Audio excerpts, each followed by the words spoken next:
Omulungi atulaba nkwaniza nnyo mu kanyomero kano we tukutuusizaako embeera y'obudde. Omwanjuzi nze Lubega Micheal.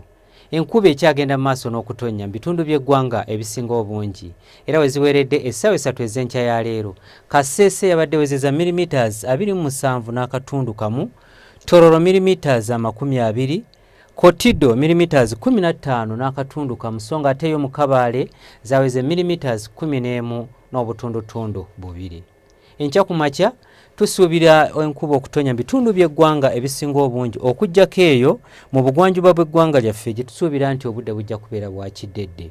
Wabula era n'olweggulo tusuubira embeera okubeera nga y'emu mu bitundu by'eggwanga ebisinga obungi okuggyako mu Masaka gye tusuubira nti no akasana kajja kwaka.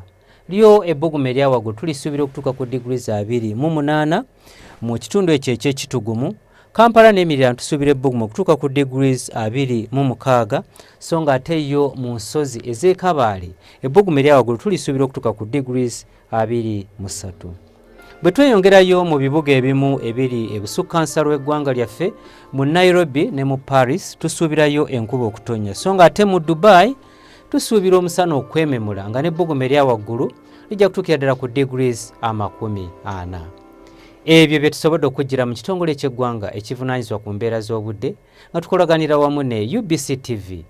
Nze Lubega Micheal.